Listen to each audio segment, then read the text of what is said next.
Welcome to Orange Weekly, presented by Krause Health. Alongside Nate Mink, I'm Brent.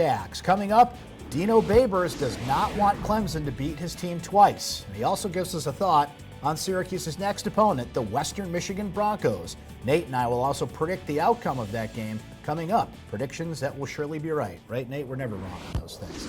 But first, Syracuse, Clemson, one last look back, Nate. And the biggest topic of conversation, not only from that game, but I think that's been building, is the struggles on the offensive line, which of course leads to the quarterback struggling. So it's kind of a chicken or the egg question. Who is more to blame for the problems on the offense right now? Is it more on the heels of the offensive line or Tommy DeVito? Have people been talking about the offense struggling these last couple weeks? Just a little. I haven't noticed that too much.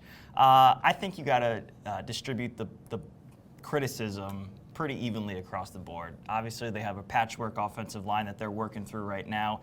The center, Sam Heckles, missed a lot of time in the preseason, obviously got hurt in the opener at Liberty.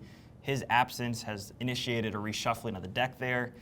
Quarterback Tommy DeVito is making some questionable decisions at times out there that is exacerbating some issues, leading to turnovers. And I don't think, the running backs and the receivers can go without a little bit of criticism either, especially when you really start getting into the nitty-gritty of those protections up front. The running backs set the protections for the offensive line. That's kind of a unique component of how Dino Babers runs his offense. And then the receivers, kind of like some offensive linemen in the preseason, in and out of the lineup, still getting their feet under them, getting over some mental and physical challenges that have kind of lingered since the preseason. I think this is all just piled up, and it's early in the season, and they just got to continue to work at it, knowing that they have 2 months to go here. Growing pains on the offense, patience wears thin, and it's funny, Nate, because I think the first instinct that we have and that fans have is they look at it and they say, make adjustments, right? Well, it's tough to make adjustments when your offensive line is struggling. I think maybe it's limited what Dino Babers, Mike Lynch, and the offensive staff can do at this point. No question. It all starts up front. You got to be able to run the ball. That was really a component that differentiated their success on offense last year at times from the previous 2 years under Dino. They had a durable offensive line that stayed healthy throughout the course of the season. They could roll 6 or 7 deep at that position last year.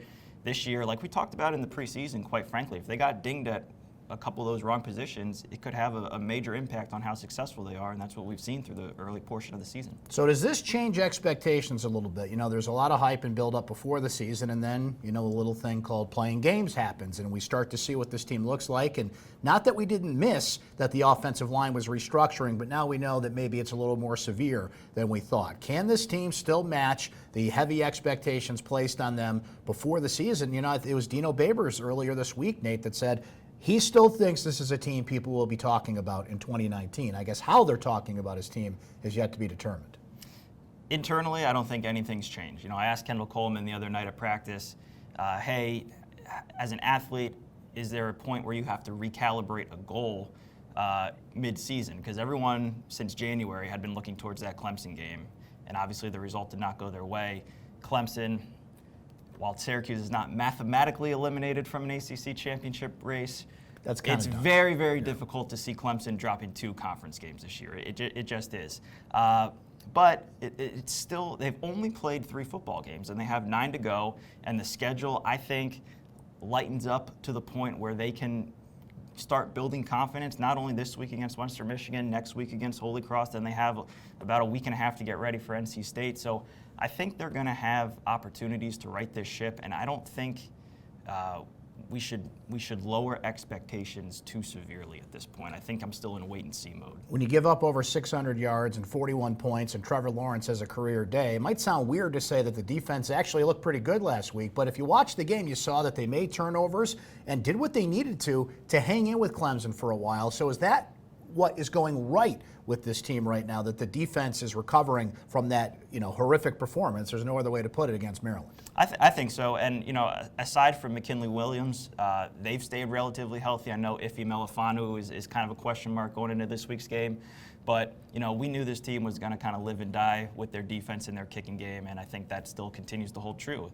Their defensive ends, their defensive pressure hit Lawrence a lot last week against Clemson. They got after him now, and they turned him over twice too. So that's about as good a performance as you can hope against that kind of an offense to give yourself a chance to make it a fourth quarter game against the Tigers. But we'll see. I mean, I do think that defensively, and the kicking game in particular, Sterling Hoffrichter, it continues to be the strength of this team. What's the message from Syracuse head coach Dino Babers following that loss? Let's hear it. It's time for Syracuse Soundbites.